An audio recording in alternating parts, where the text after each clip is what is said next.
सतगुरु महाराज की जय।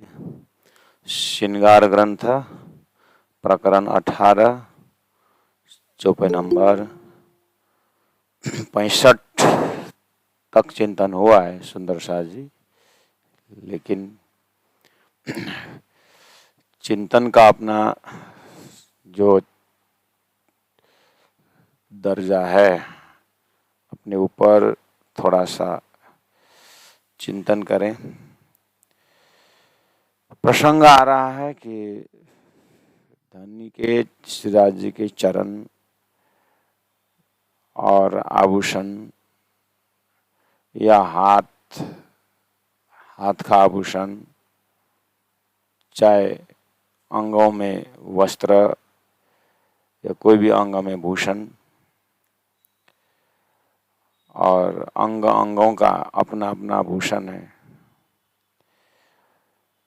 तो इसमें वाहिदत दिखाना है और शोभा, सुंदरता, खूबियां श्रीराज जी ही कितने बारीकी रूप में विस्तार हैं, इसको अनुभव कराना है। और अपनी पात्रता को भी हमें ख्याल करने की बात है। तो प्यारे सुंदर शाह जी आंख से चौपाई देख रही है कि जैसे स्वरूप रूहाना के चरणों लगे गिरदवा है। आंख से चौपाई तो देख लिया, अब मन से, अपने मन से, अपने बुद्धि से, हमारे अंदर जो फैकल्टी है, हमारे अंदर जो एक साधन है, इस साधन से भी हमें एक ज्ञानेंद्रिय आंख से चौपाई देख करके चौपाई का आकार प्रकार देख लिया है। मन में संकल्प विकल्प रूपी संसार है, उससे भी एक संकल्प कि उसके स्वरूप को खड़ा करना पड़ेगा। आंख से देखा हुआ स्वरूप को मन से देखना पड़ेगा। बुद्धि में अनंत अनंत शक्ति है, बारीकी शक्ति है, उस शक्ति में भी यही स्वरूप का छाप होनी चाहिए।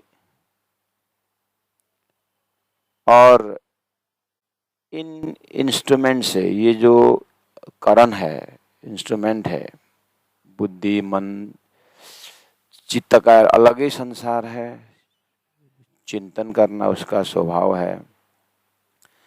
तो चिंतन में भी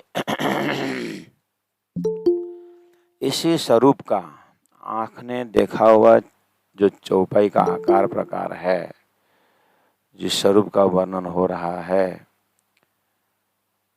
उसी स्वरूप का छाप हो।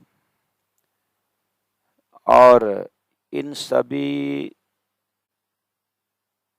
इंस्ट्रूमेंट के माध्यम से अंदर में एक चेतना, एक जीव, जिसके लिए सभी वेद शास्त्र उपनिषद सार अतिसार करके जीव तक पहुँचे हुए हैं और चेतना तक पहुँचे हुए हैं। और वहाँ पहुँचे हुए ध्यान चिंतन ऋषियों का जो दर्जा है, शब्दों द्वारा उन्होंने देख करके कहा है कि मन, मन से परे बुद्धि, बुद्धि से पर चित्त, चित्त से पर अहम, अहम से परे जीव।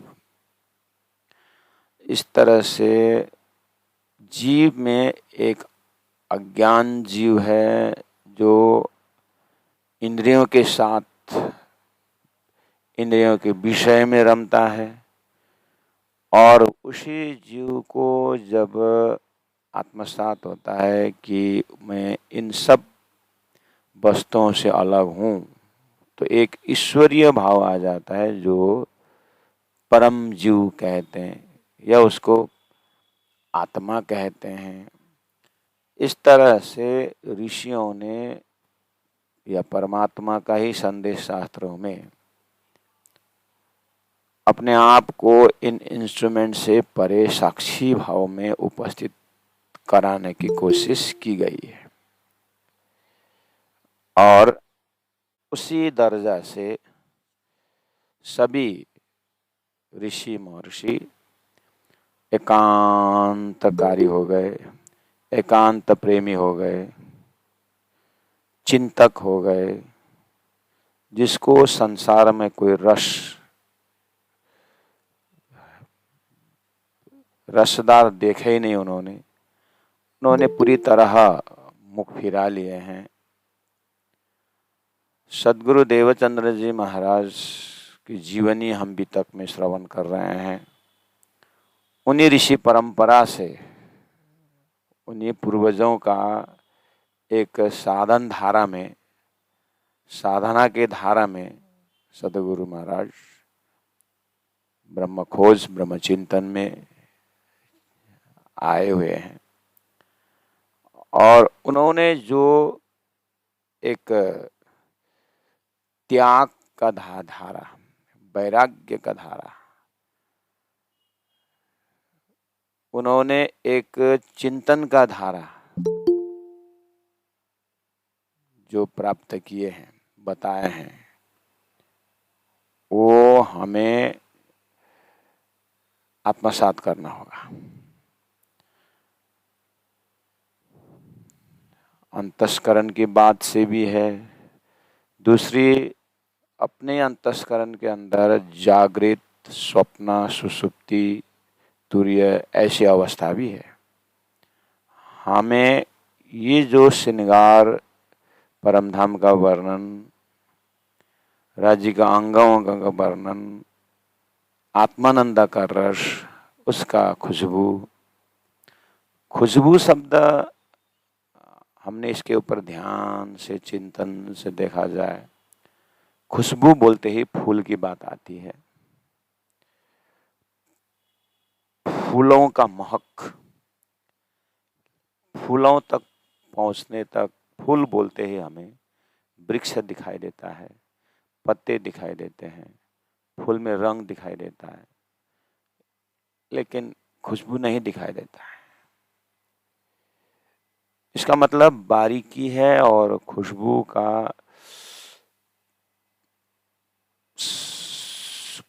का संबंध नाक से है, नासिका से है। इससे क्या होता है कि उन हकजात सामग्रियों में जो बारीकी है, उसके ऊपर संकेत मिल रहा है। हमें कितनी बारीकी होनी चाहिए, हमें कितने खुशबूदार होना चाहिए, यानी कितना सूक्ष्म हमारा अंतस्करण होना चाहिए, उसी को तुरीय अवस्था। जागृत हैं हम, लेकिन किधर जागृत है? खेल के तरफ जागृत है। अब ठीक उल्टा अपने ही आत्मशक्ति तरफ जागृत हो तो उसको तुरीय अवस्था, तुरीयातीत अवस्था, ऐसी अवस्था भी है। तो हमें अपने अंतस्करण में उस चीज को पाना होगा, या पाने का शब्द भी परोक्ष है, वो अपना स्वभाव होना चाहिए। ये आत्मा का स्वभाव है, आत्मा का धाम है, आत्मा का घर है, आत्मा की बातें हैं, आत्मा की व्याख्या है, आधार है। जैसे स्वरूप रूहन के चरणों लगे गिरदवा है, त्यों पुतलियां मोती न की कदमों रही लपटा है। अब इतना तो कह दिया, हमें दिखाई देता है कि नहीं, अनुभूति होती कि नहीं होती? आंख से तो चौबे पाठ कर लिए,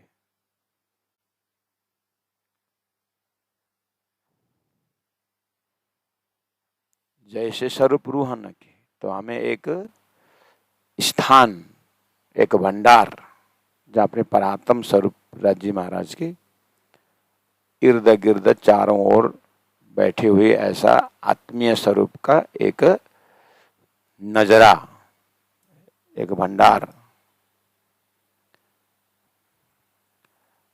आत्मीय हकीकत का मजल, आत्मीय हकीकत का स्वरूप की पहले अपने उस स्वरूप को दर्शन करो। उस मिलमिलावा का स्वरूप देखते ही उस सुंदर रंगमहल, सुंदर प्रेमालय, रसालय, उसको देखते ही, अर्थात वो अपने कान द्वारा उसका वर्णन खुराक कान में जाते ही अब संसार, भवसागर, इन सारी चीजों, अपने मन, बुद्धि, चित्त, इन सब इंस्ट्रूमेंट से हट गया। अब कुछ नहीं हो रहा, खाली रहा। अब एक ही चीज रहा इस हृदय में, रंगमहल रहा। उसी रंगमहल ऐसा कि उसके अंदर जो बैठक राजी, श्यामा जी, 12,000 आत्मा का स्वभाव, उतना नजारा आना ही संसार के वैदिक ग्रंथों में से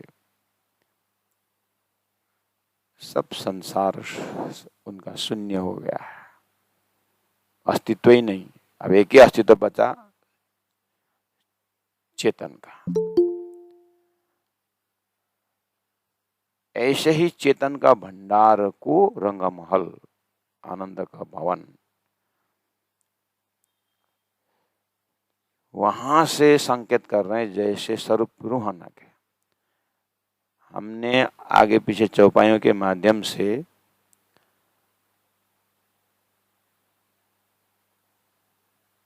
हमने उस स्वरूप का दर्शन कर चुके हैं।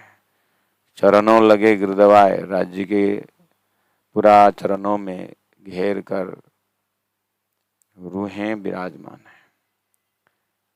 वहां का धाम का ही उदाहरण लेकर के धाम में ही बता रहे हैं, धाम का उदाहरण लेकर के धाम का ही श्रृंगार कर रहे। ये है वाहिदत्व में वाहिदत है, अद्वैत के अंदर अद्वैत की बात करते हैं। इसीलिए कावी कड़ाला झन्नी के चरणों में जो सेवा में उपस्थित हैं, वहां पर जो डिजाइनिंग किया हुआ है पुतलियों, उसमें त्यों पुतलियां मोती न की कदमों रही लपटा है। ऐसा लग रहा है कि धनी के चरण के हृदय गिरदा ब्रह्मात्माएं अपनी परात्म स्वरूप, ऐसे ही उन चरणों में छोटी छोटी पुतलियां जो है, जैसे फूलों में मधुमक्खी रस पीते हैं, इसी तरह धनी के ये चरण रस को पुतलियां पी रही है। वहां से उनको प्रेम की ताजगी मिल रही है। इस तरह से एक वाहिदत की व्याख्या, बारी की व्याख्या मार्फत में पी रहे हैं। एक आभूषणों में ये पुतलियों का दर्शन कर रहे हैं, क्योंकि वो चेतन की राज्य का ही चैतन्य विस्तार है। सब समूह भूषण जब देखिए अद्भुत शोभा लेता। उतना कहने के बाद फिर संपूर्ण परमधाम भूषण, पहले बारीकी भूषण हृदय में बैठा दिए, प्रत्येक सखियों का भूषण है।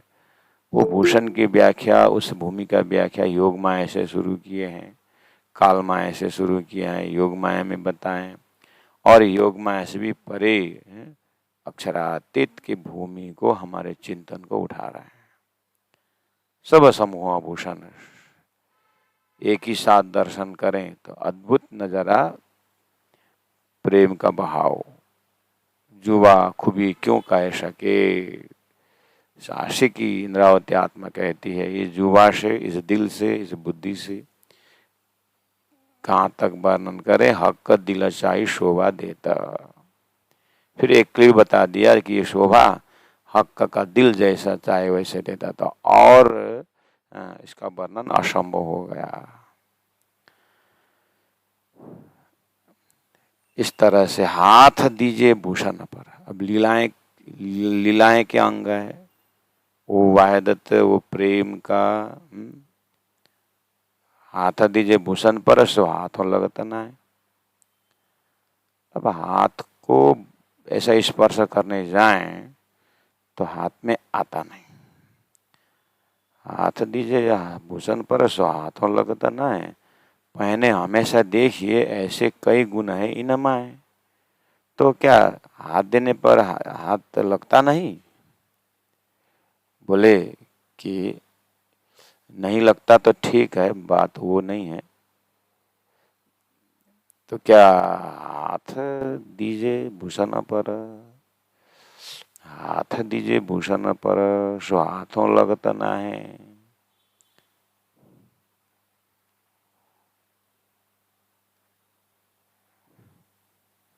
तो मरुभूमि में पानी दिखता है, तो मरुभूमि में पानी दिखता है और वहां जाके स्पर्श करने से पानी नहीं दिखता। ये भ्रम है क्या? हमारा तो आंख से देखने के बाद हाथ से अगर स्पर्श नहीं होता है तो यहाँ के भाषण में तो भ्रम है, वो परछाया है, वो छाया दिखती है और हाथ से पकड़ने से नहीं आता है। पारा को पानी में दिखता है, हाथ से उठाने में हाथ में नहीं आता है। ऐसे भ्रम है क्या? हाथ दीजिए भूषण पर सो हाथों लगता ना है। ये शून्य की व्याख्या नहीं है, भ्रम की व्याख्या नहीं है। सुंदर सा, इसीलिए नीचे 63, 64, 65 चौपाई में हाथ हाथ हाथ शब्द से व्याख्या की है। इसलिए वाणी चितवनी अर्थात वाणी के द्वारा धीरे से अपने चितवनी को मजबूत बनाना होगा। ये ज्ञान युक्त वाणी युक्त धाम का दर्शन करना है। अपने मन के कल्पनाओं के उड़ान में चितवनी नहीं होता है। मन जितना भी एकांत रहे, जितना भी शांत रहे, मन का खुराक, मन का अपना स्वतंत्र संपत्ति कुछ नहीं है। मन भ्रम से उत्पन्न है, इसलिए भ्रमित मन को जबरदस्ती मन शांत हुआ करके मन के भरोसा में रहने नहीं है। इसलिए जानी ने वाणी दे रखी। इसलिए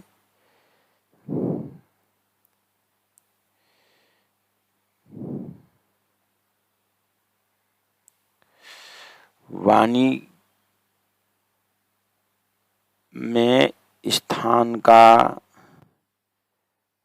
और उस जगह का, जमीन का, वस्तुओं का, स्थान का कैसे समझना है, कैसे उसको, उन वस्तुओं को कैसे हृदय में लगाना है, समझना है, वो बताए हैं उसके आधार पर। इसलिए हाथ दीजिए भूषण पर सो हाथों लगत नाहे का अर्थ उसके नरमाई की बात कर रहे हैं, उसके कोमलता की बात कर रहे हैं, उसके वाहिदत की बात कर रहे हैं। संसार में एक मोटा स्थूल बुद्धि से भी देखा जाए,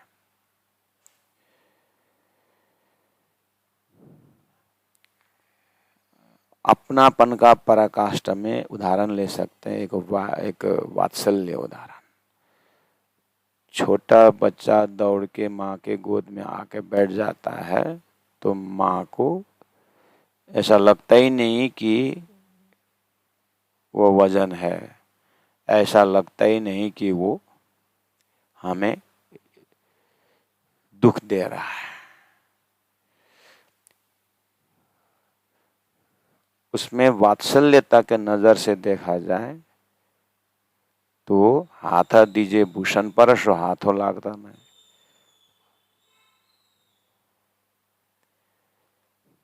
तो वहां हाथ से स्पर्श होता नहीं, ऐसा नहीं। वो ऐसी वहदत है कि वहां आनंद है और वो आनंद के स्वरूप में होने के कारण ऐसा नहीं लगता है कोई दूसरा है।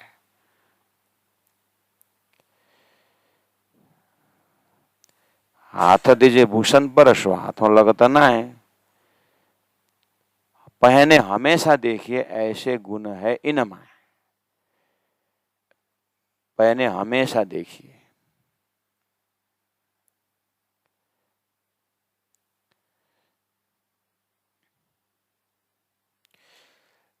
अब नीचे तुरंत उन्होंने कहा अरसतन, हाथ अरसतन, तन भी अरस का, तन भी अरस का। तो आप अरस के विषय में हमारे हृदय क्या समझता है? सब हम अपने हृदय को पूछना चाहिए कि हमारा हृदय के समझ को पूछना चाहिए कि तुमने अरस के विषय में क्या समझा है, या दूसरों को समझाने तरफ न जाए। हम स्वयं अपने आत्मा को पूछें, अपने ही तहदिल को पूछें कि तुमने अरस के विषय में क्या समझा है।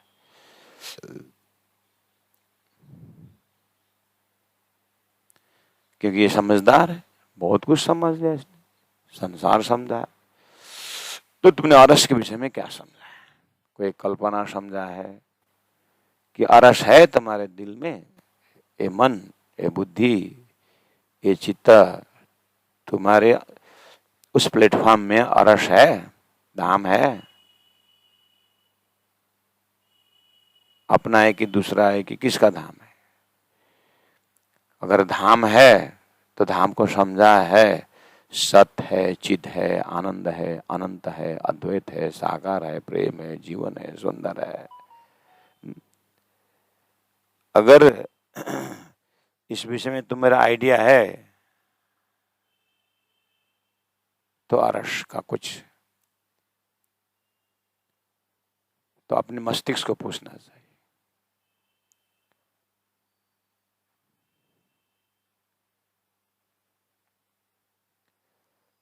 संसार में अपने विचार को ले आता है कि मुझे शादी करनी है, मुझे शादी करनी है, तो उसके ऊपर पहला प्रश्न आता है, घर है, कुछ व्यवस्था है, घर है, कैसा है? हाँ, बहुत बड़ा घर है, उसमें कमरा है, क्या व्यवस्था है? देखिए, पूछता है कि नहीं पूछता है अपने बुद्धि में? हाँ, उसके बाद आगे की बात है। पहला घर है। ऐसे ही ध्यान में हम बैठते हैं, चिंतन में बैठते हैं, आंख बंद करके बैठते हैं, हाँ, या हम जैसे भी आसन में, सुखासन, पद्मासन, जो भी है, आप ध्यान लगाने बैठे हैं तो अपने हृदय को पूछा जाए कि अरस है। उसके बाद आगे की बात है, अरस है कि शून्य है, कि आप अकेला है, कि कोई लीला की सामग्री है, कि धामधनी है, कि उस अरस में कौन है? और कैसे समझे हैं? उसका गुण से समझे हैं कि आकार से समझे हैं, प्रकार से समझे कि भाव से समझे?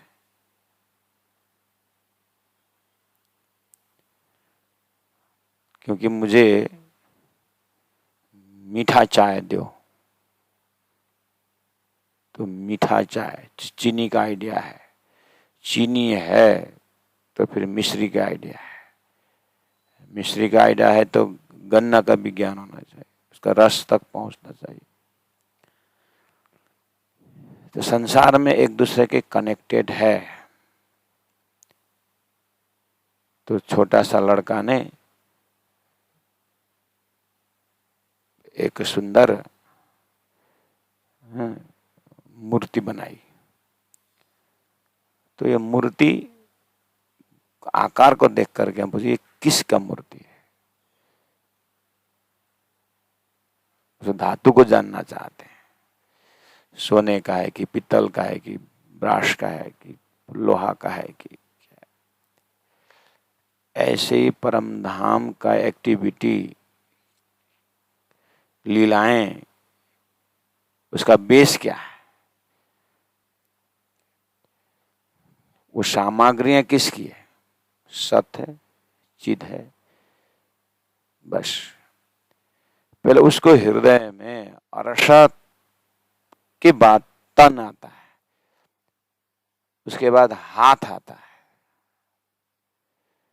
उसके बाद पहुंची आता है, उसके बाद हथेलियों की रेखाएं आती है।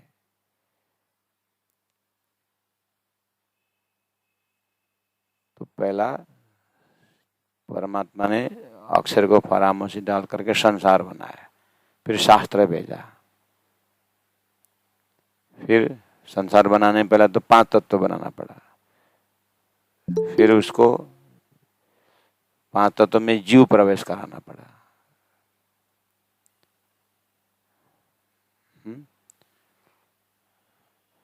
ऐसे ही अपने अंतस्करण को पूछना चाहिए कि परम धाम बोलते समय, हाँ, सामग्री तो बहुत सारे लीलाएं गुण तो भरेंगे, पहले बेस अंतरात्मा ने धाम का खुशबू लिया है।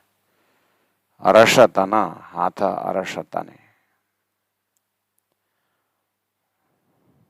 तो हाथ भी अरस का, तन भी अरस का, और जिस हाथ में आभूषण पहनाया गया उस आभूषण को छूने वाला भी अरस का ही हाथ,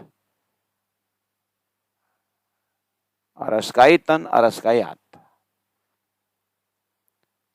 तो हृदय में शांत चित्त से अपनी चितवनी को मजबूत बनाने के लिए, चितवनी को प्रत्यक्ष चिंतन होने के लिए इलम के सागर द्वारा, ज्ञान के द्वारा सारे अंतस्करण को, अपनी जो अंतस्करण है उसको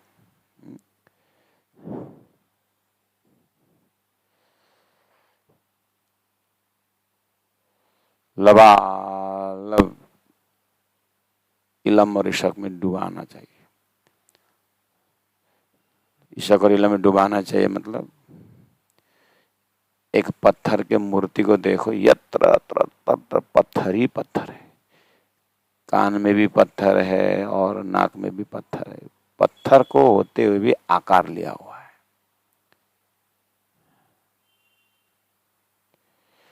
पत्थर में ही आकार निकला है। ऐसे ही धाम के अरस के सच्चिदानंद में ही अनंत अनंत आकार प्रकार है। वो आकार ही सत है, आकार ही चित है, आकार ही धनी का दिल है। अनंत एक आटा का मूर्ति ने, बच्चा ने आटा का ही धनुष बनाया, आटा का ही बाण बनाया, आटा का ही हाथ बनाया, आटा का ही बनाया। तो आटा किस तरह से व्यापक है, ऐसे ही अपने हृदय में अरस में, हृदय के अरस में सत ही सत है, चित ही चित है, आनंद ही आनंद है। अब उससे कितने मात्रा में 25 पक्ष परम धाम में भ्रमण कर सकते हैं, बारीक की चीज कितने देख सकते हैं, उसकी डिजाइन है। तो उस डिजाइन में, उस स्वरूप में अरस तन हाथ अरस तन है। आटा का मूर्ति कृष्ण का यहाँ, आटा का मूर्ति राम का यहाँ, आप उसको एक बना सकते हैं। आटा आटा का स्पर्श हो जाता है, आटा आटा में मिल जाता है, एक हो जाता है, वायदत हो जाता है। ऐसे ही अरसत तन हाथ अरसत तने एक दूजे परश होए। ये प्रेम का ऐसा मिलन है, ये प्रेम का मिलन ही प्रेम में मिल सकता है। इसलिए तुरंत नीचे कहा कि हाथ वस्त्र या भूषण दूजा अरसताने लगे ना कोई। देखना, दूजा अरसताना, अरस में दूजा शब्द क्यों आया? दूजा अरसताना लगे ना कोई, अरस के तन में दूसरा कोई चीज स्पर्श कर ही नहीं सकता है। इसमें बहुत बड़ा क्लू रखा हुआ है, चाबी है। अरस वस्त्र या भूषण दूजा अरस तने लगे न कोई। व्याख्या यहाँ हो रही है, धनी की मेहर से, धनी की कृपा से, इंद्रावती के हृदय से परम धाम का उस चैतन्य स्वरूप की व्याख्या हो रही है। तो दूजा यानी ये संसार के बुद्धि से वो स्पर्श होता नहीं। दूजा अरस तना लगे ना कोई, संसार के बुद्धि से, स्वप्न की वस्तु से वो स्पर्श होता नहीं। सपना के हाथ से परम धाम का हाथ तुम समझ नहीं पाओगे। या कहने का मतलब आप अपने सपने के सामग्रियों से आपके जागृत का शरीर छू नहीं सकता। आप जाग गए, जागृत हो गए तो आपका सपना टूटता है। ऐसे धाम का चिंतन करते समय संसार का एक एक चीज जो है वस्तु, इसका आकार प्रकार सब जो है सब क्या शून्य हो गया। मतलब ये डाल करके वहां आप स्पर्श नहीं कर सकते। ऐसी बारीकी बातें जो है अपने ध्यान चितवनी में एकांत में पकड़ना होगा। ये बुद्धि की खुराक से दर्शन नहीं होता है। दिल का खुराक से, दिल के खुराक में भी ज्ञान युक्त दिल, इलम से, धनी के इस इलम से भीगा हुआ दिल जो है नरम कोमल, उसमें कुछ नक्शा उतर सकता है। इसलिए अपने को तैयारी करना है। धनी ने खजाना दिए हैं, आइडिया दिए हैं, सब कुछ दिए हैं, रही हमारी आत्मा की यात्रा, समझ की यात्रा। इसलिए अरस तना हाथ अरस तने, ऊपर बोले पहना हमेशा देखिए, ऐसे कई गुना इनम आए, हाथ दीजिए भूषण परस हाथों लगता ना है। मतलब संसार का हाथ से लगने वाला ऐसी बात नहीं है, संसार के हाथ से पकड़ने वाली बात नहीं है, स्वप्न के हाथ से पकड़ने वाली बात नहीं है, हाथ नहीं ऐसी बात नहीं है, यहाँ का स्पर्श से होने वाला नहीं। जैसे सपना में हमने घड़ी देखी कि पहना हुआ है, तो मैंने सपना से अगर घड़ी पहनने की बात हुई तो हाथ में घड़ी नहीं होता है। लेकिन घड़ी नहीं ऐसी बात नहीं है, सपना के हाथ में नहीं है। इसलिए हाथ ही नहीं है, हाथ से स्पर्श होता नहीं ऐसी बात नहीं है, होता है। लेकिन चैतन्य हाथ को चैतन्य चिंतन चाहिए, चैतन्य हाथ से, चैतन्य चिंतन से, चैतन्य चित्त से, चैतन्य से ही होता है। वो आत्मा की बात है, आत्मा के स्वभाव की है।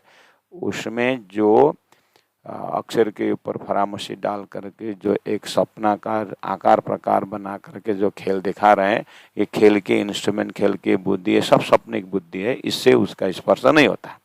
लेकिन कहूँ जो अकल और कलाम कहूँ अर्जुन में महामती बैठे ठौर में जब चिंतन हो जाता है तो फिर एक बार इन्हें उल्टी से उल्टा है कि जब प्रिया प्रेम करे सन्मुख हुआ तो फिर अरसताना हाथ अरसताना एक दूजे परस है, वहां हो सकता है। इसीलिए कहीं राजी महाराज बहुत चिंतन से मेरी रूह तो खेल देख रही है, और खेल में उनको ये स्वरूप को बैठा के ले आना है। खेल में ये धाम का स्वरूप बैठाना है, तो न कहीं खेल का ही स्वरूप ले करके यहाँ ना आए। मतलब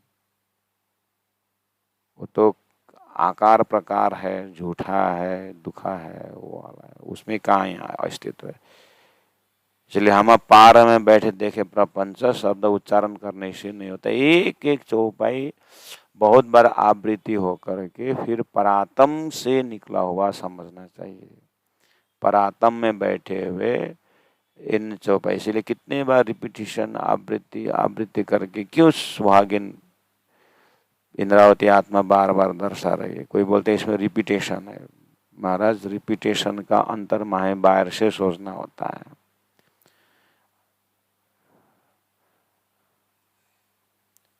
वेदांत में 108 उपनिषद क्यों देना पड़ा? एक उपनिषद वही बात करता है, दूसरा उपनिषद वही बोलता है ब्रह्म सत्यम जगन मिथ्या, वही तो बोलते हैं सब। सभी शास्त्रों में, सभी उपनिषदों में ब्रह्म की बात करने में वही दृष्टांत बार बार घूमेगी, क्योंकि माया में लगी हुई बुद्धि ब्रह्म चिंतन में इतना आसान से नहीं जाती, इसलिए इसको बार बार रिपीटेशन हुआ है। बस जब इसको सूत्र समझ में आता है तो बार बार रिपीटेशन ऐसा लगता है कि हमको बार बार उस प्रेम के झूला में झूला रहे हैं, प्रेम के झूला में झूला, इधर से भी चाटो मिश्री का वही मिठास, उधर से चाटो मिश्री का वही, इस तरह से प्रेम के झूला का दर्शन होता है, रिपीटेशन नहीं लगता है, आनंद का लहर लगता है। हाथ वस्त्र भूषण तो दूजा अरस तने लगन कोई दूसरा, मतलब ये माया का जो दिखाई दे रहा है ऐसा नहीं। इसलिए मैंने पहले कहा कि हम धामधनी का स्वरूप लीला परम धाम की बातें कर रहे हैं तो अपने अंतस्करण का पहले देखना होगा। हमारे पास शरीर है, मन है, बुद्धि है, चित्त है, जीव है, जीव से परे सूरता है, सूरता से परे ऊपर आत्म है, सपना का भी मन है, बुद्धि है, चित्त है, सपना का देखने वाला, सपना का शरीर दौड़ाने वाला जीव है और चेतन है, उसके अंदर क्या क्या है, लेकिन जगने के बाद नहीं भी नहीं बोल सकते, है भी बोल नहीं सकते, कुछ ना कुछ तो है। ऐसे ही ये खेल नहीं भी नहीं है भी नहीं, लेकिन परात्म के सूरता से देखेंगे तो ये कुछ न कुछ उद्देश्य के लिए, लेकिन मुझे धनी ने सूरता द्वारा मुझे परमधाम परात्म में जगा चुके हैं, तो परात्म का तन से तो फिर तन एक दूजे परश होए, और हाथ कोई है ही नहीं, कया वास्ते भूषण है और वस्त्र ना कछु भूषण जो इत निम्न लगे। इसीलिए और क्या उपाय से मैं समझाऊं, और हाथ कोई है ही नहीं, दिव्य परमधाम में दूसरा हाथ है ही नहीं कि उस भूषण को स्पर्श करने का। भूषण भी चेतन है, हाथ भी चेतन है, इसलिए वो लगता नहीं है। वहां दूसरा होता, अन्य जाति होता तो ये अलग वो अलग करके पता चलता।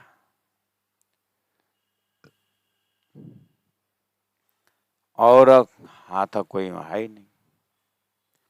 सुंदर सा जी थोड़ा सा हृदय में धीरे से मनन करे।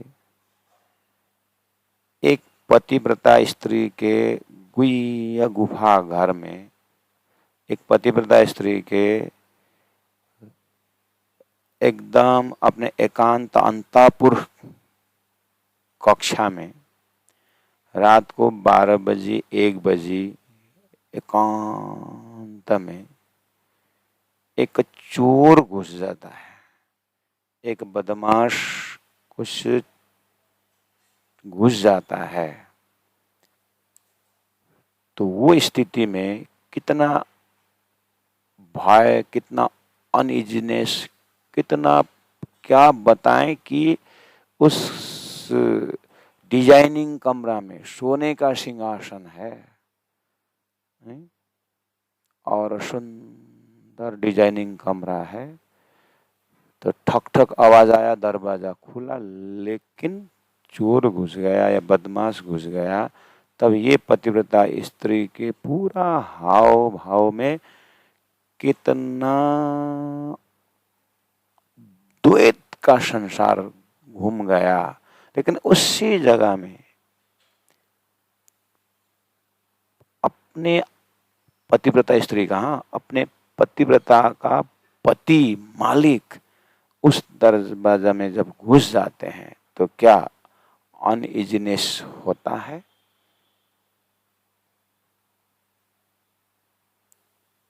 कुछ कठिनाइयां होती है, बस संसार में कुछ हद तक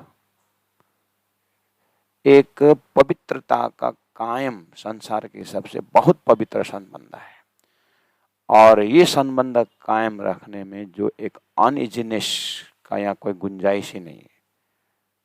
जो दिल में दिल है, प्रेम में प्रेम है, मोह का संबंध है। संसार के उदाहरण से इसी को तुम दुल्हा मैं दुल्हन और न जानो बात, ईश कृष्ण सेवा करो सब अंगों साक्षात। संसार का ठीक उल्टा गुण से अब आत्मा परमात्मा के पास जाइए।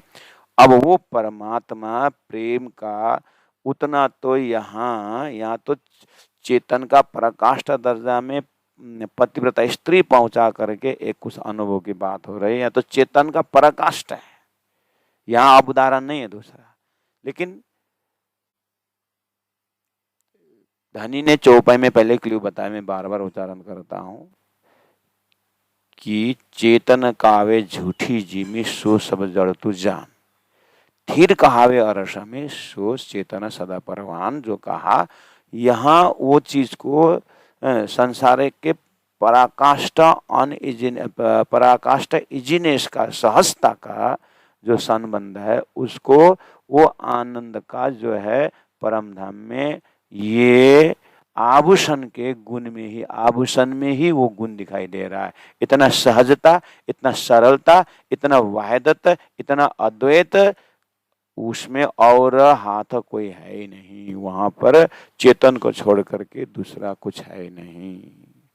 कहा वास्ते भूषण के, एक भूषण को स्पर्श के बाद से ये हो रही है, तो भूषण पहने वाला पहनाया हुआ उस चैतन्य धनी के चरण, चैतन्य धनी के चरण से और आगे जा करके धनी का दिल, धनी के दिल के अंदर से और दिल, और उसमें धनी का उस आत्माओं के लिए चाहना का खुशी आनंद, और उनके उस आनंद का आंखों से जो रोशनी, और उनके मन में आकर के जीवा से निकला हुआ बोली भाषा सखी प्रेम, और उनका आलिंगन, और उनका हर एक्टिविटी जो है ये आत्मा ही जानती है। इसीलिए वहां दूजा को घुसाना ही नहीं है, दूजा रसता न लगे ना कोई, और वस्त्र कछु भूषणा जो इत निम्ना लगे। इसलिए और कोई यहाँ दूसरों का निमुना दे करके वो बात पी नहीं सकते हैं, है एक हमेशा वाहिदत। इसलिए 66 नंबर चौपाई में कहा ये हमेशा एक वाहिदत, एक अर्थात धनी का ही स्वरूप भूषणों तक गया है, धनी का ही स्वरूप रूहों के दिल तक गया है, धनी का ही प्रेम लीलाएं कर रही, और क्या आवश्यकता है। दूजा जरा न काहू की तऊ, फिर आया ए देखत सो भी कछुए नहीं, और कछु नजरों भी ना आवत। यहाँ दूसरा कोई दिखता ही नहीं, ये देखत सो भी कछुए ना है।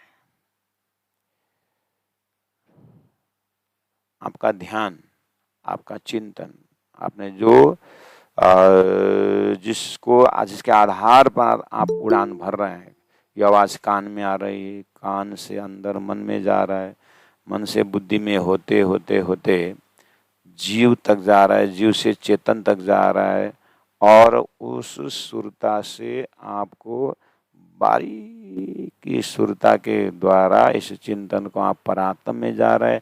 परात्म से जब उड़ करके सारा चीज जो देख रहे हैं उसमें दूसरा कछुए नहीं, सो ये देखता सो कछुए नहीं,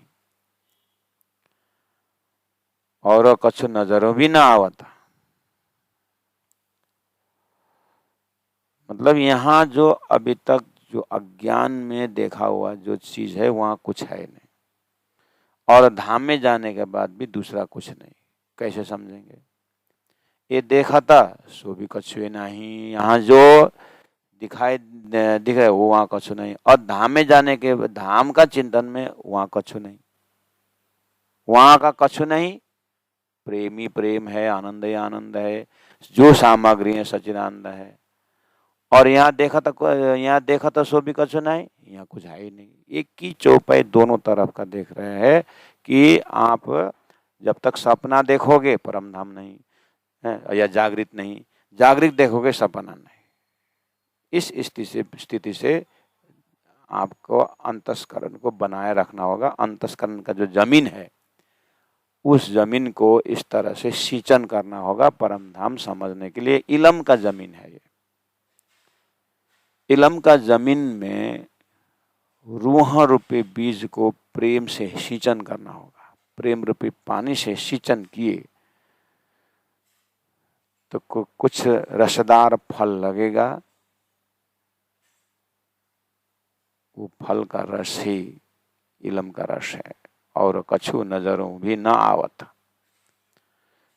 ये एक चीज को पाने के बाद उसमें दूसरा चीज कुछ दिखना ही नहीं, ऐसा कुछ हमारे अंतस्करण में कहीं है।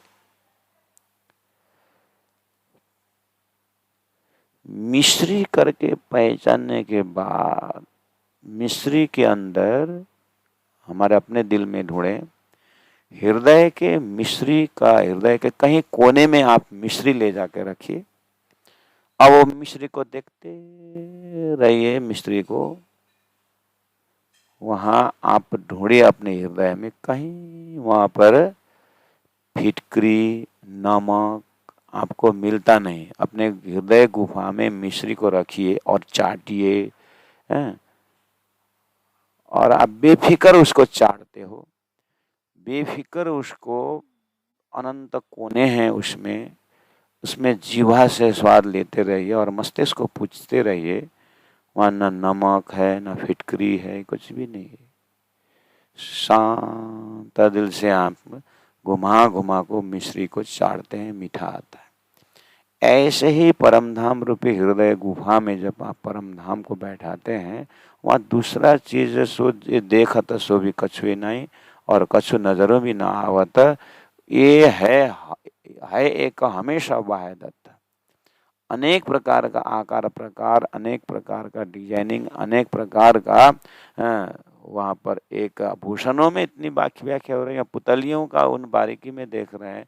तो यत्र तत्र जो है वो प्रेम का ही स्वरूप है, वाहिदत्त का ही स्वरूप है। दूजा जरा ना काहू किता। आपको इन चौपाई के माध्यम से, चौपाई की चितवनी से आप बिल इसकी मुबानी चितवनी करके बार बार कहता हूँ, जब तक आंख चौपाई देखती है, जब तक कान चौपाई सुनता है, तो आप इसी को सामने में रख करके आप उड़ान भरने का जबरदस्ती कल्पना करके और किसी का प्रवचनों के माध्यम से उनके दोहा और उनके इंटरप्रिटेशन में ज्यादा यही चौपाई खुद आपको बोल रहा है। इंद्रावती की मुखारबिंद में राज्य महाराज का ध्यान राज्य महाराज का स्वरूप विराजमान है। वाहिदत्त का वाहिदत्त में वस्त्र आभूषण पहना था। देखिए 67 चौपाई में कंक्लूजन दे रहे हैं।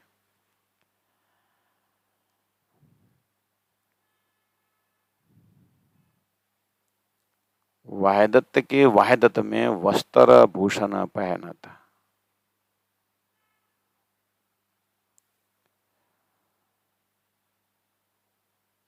वाहिदत्त के वाहिदत्त में एक दिल्ली में एक दिल्ली, सत में सत, सत में चित, सत में आनंद। इसलिए पहले बेस को मिश्री का जितने भी टुकड़ा करो, मिश्री धूल करो, मिश्री मिठाई है। इसलिए मैंने पहले ही कहा कि आपके ध्यान में बैठते ही, चिंतन में बैठते ही ऐसा उड़ान भरना है, ऐसा इलम से हृदय सजाना है कि ऐसा राज्य की वाणी को ऐसे बैठाना है कि उसके बाद श्वास श्वास जो निकले वो वाहिदत्त का ही रहेगा। वस्त्र आभूषण सब वही है। ये नूर है इन अंग का, ये आभूषण, ये डिजाइनिंग बारीकी, ये उस एक आभूषण को देश में कड़ियां, एक पौंची देखिए, उसमें अनंत अनंत झालर, एक बाजूबंद देखिए, कहीं से भी आप एक मुकुट को देखिए, उसमें बारीकी देखिए, ए और नाखून को देखिए, फिर धनी के हथेलियां देखिए, नूर है इन अंग का, धनी के अंग का नूर, धनी के अंग का ही आभूषण, धनी के अंग का ही प्रकाश है। ये शून्य जो ना नाशता। ओहो, समझाने के प्रक्रिया में उन्होंने बार बार शहुर करा रहे हैं कि जब मैं ये नूर है इन अंग का जो बोलता हूँ तो कृपा करके अंग अंतस्करण ये जो बोलते समय आप शून्य संसार का जीव नाशत नाशवन हो नाश होने वाला वजूद नहीं है, नाश होने वाला, पुराना होने वाला, गिरने वाला, टूटने वाला, फूटने वाला ऐसा नाजुक सामग्रियां नहीं है वो। इसीलिए पहले आपने अपने बेस में सच्चिदानंद का स्वरूप को, इसीलिए हमने शुरू में कहा अपने अरस है, अरसतन हाथ अरसता ने जो बोला था उसमें हृदय को पूछो आपके हृदय में अरस है तो कैसा है, उसके बाद डिजाइनिंग करना है। एक आदमी ने सुंदर घर बनाया, बहुत सुंदर, घूमने गया था, बहुत सुंदर जमीन देखा, पेड़ पौधे हैं, हरियाली और नदी भी, एक नदी भी बह रहा है, पूरा स्वच्छ पानी, स्वच्छ हवाएं, बहुत अच्छा लगा। रिटायर का अपना 8-10 लाख रुपए था और उसी के बढ़िया जमीन दे करके घर बनाया और घर बना करके टीना ओना भी लगाया और हवा आने का जब खिड़की उड़की भी सब ठीक ठाक किया। 8-10 दिन बाद बैठने शुरू हुआ था, कोई आकर के टीना निकालते हैं गांव वाले, कोई आकर के सब लकड़ियां निकाल रहे हैं, तो ये पूछ रहा है भाई ये मेरा घर है, हैं? मैंने टीना खरीद के ले आया, मैंने सारा सामग्री ले आया है, घर हमने बनाया है, तुम क्यों सब उखाड़ के ले जा रहे हो? तो बोला सामग्री खरीदा होगा तुमने, लेकिन जमीन तो हमारा है, जमीन तो हमारा है। इसका तो जमीन पहला पक्का करना चाहिए था ना। इसलिए कहीं जमीन कहीं दान देना होता है, कहीं कहीं बोलते कोई मंदिर के लिए बात करते तो हमें क्या प्रश्न आता है, जमीन किसकी है? जमीन रजिस्ट्रेशन है, जमीन ट्रस्ट के नाम में है, जमीन किसकी है? जमीन को पहले रजिस्ट्रेशन करते हैं, क्यों? जमीन को अपना बनाए। ऐसे परम धाम बोलते ही धाम लीला बात की, पहला हृदय में जमीन है, परम धाम के प्रति आस्था है, परम धाम बनाया है हृदय में, पहले ये पूछना चाहिए। इसलिए अरसतन हाथ अरसतन है, डिजाइन बाद में करेंगे, जमीन ही अपना नहीं। तो ये सारी परम धाम के प्रेम की लीलाएं, आनंद लीलाएं प्राणनाथ जी ने जेठा वेदांती को बहुत समझाए थे, लेकिन छोड़े न शून्य मकान। शास्त्रों से आया हुआ जीव जो है हजारों वर्षों से परमात्मा निराकार है बोल के आया है। जीव को हृदय अंतस्करण में ब्रह्मन निराकारी है, क्योंकि वो जीव निंद्रा से उत्पन्न हुआ है, अज्ञान से उत्पन्न हुआ है, इसलिए उसके वो जीव का धर्म निराकारी देखता है। उसको कहीं परमात्मा की कृपा से उसको निराकार का पर्दा फोड़ करके बाहर निकले तो कुछ अरस का, अरस शब्द समझ में आएगा, धाम शब्द समझ में आएगा। एक जेठा वेदांती तो शून्य से आया था, इसीलिए उसको परम धाम नहीं समझ में आया, वो गया, छोड़े न शून्य मकान। लेकिन हमारे ही कैसे कितने तो ऐसे हैं कि पूरा सच्चिदानंद को व्याख्या करके चर्चनी सब परम धाम को ध्यान लगाने वाला भी जा करके निराकारवादियों के साथ गांठ बंधन कर चुके हैं, ऐसे भी हैं, अब निराकार की व्याख्या करने लगे। वरिष्ठ समझदार सुंदर साथ का भी ऐसा हालत है। इसको क्या बोलेंगे? जेठा वेदांती भी नहीं है, ये फिर कांते है, जीव उसी में गया फिर, मतलब इसीलिए बहुत होशियारी के साथ वाहिदत में वस्त्र भूषण पहना था।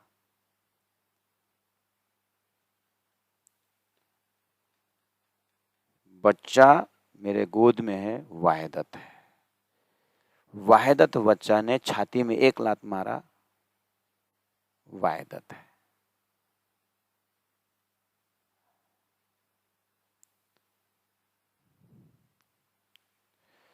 ऐसे ही दिव्य परम धाम का एक एक स्वरूप माधुर्य भाव से ओतप्रोत है, वायदत से ओतप्रोत है। वस्त्र भूषण ये नूर है इन अंग का, ये शून्य ज्यों ना नासत। ये राज्य का नूर की व्याख्या है, ये धरती का नूर जैसा ये सड़ने गड़ने वाला नहीं है, नाश होने वाला नहीं है। आइए सुंदर साथ जी, ये तो बस, ये तो आपको चौपाई सामने में रख कर के खजाना भर रहा है। अब आपको धीरे धीरे धीरे अपने एकांत में बैठ कर के इन सारी सामग्रियों को, फिर इन चौपाइयों को, इन भावों को आपको चितवनी से, ध्यान विधि से आपको एकांत बैठ कर के एक एक चौपाई को, भाव को मस्तिष्क में सहज के साथ अपने अंतस्करण में पूरा परात्म को कंसेप्ट लेकर के, परम धाम को लेकर के ऐसा ओतप्रोत सिंचन करना है जैसे ब्लॉटिंग पेपर में इंक भर देता, जैसे रुई में, सूखा रुई में शहद में डुबा दिया जाए। ऐसे ही धनी का ये परम धाम से, ये परम धनी से जो व्याख्या की है, इसको हमें सूखा अंतस्करण में पूरा प्रेम से सिंचन करके हमारे अंग अंगों में उस चीज को अनुभव करना होगा। सोता हो सो जाग्यो, जाग्या सो बैठा हो। चौपाई में लास्ट में कहते सब अंग ईशक लेके निकसो ब्रह्मांड फोर होना है। इसीलिए ब्रह्मांड फोड़ के जाने की बात कहिए, कहने का मतलब उसी स्वरूप में हमें विराजमान होना है, न आना है न जाना है, जहाँ जैसे थे वैसे ही होना है बस। वायदत्त का वायदत्त में, वायदत्त का वायदत्त में वस्त्र भूषण पहनाता। ये नूर है इन अंग का, इन शून्य ज्यों, ये शून्य ज्यों ना नासत, ये शून्य ज्यों ना नासत। बोलो श्री प्राणनाथ प्यारी की जय, सतगुरु महाराज की जय। जय।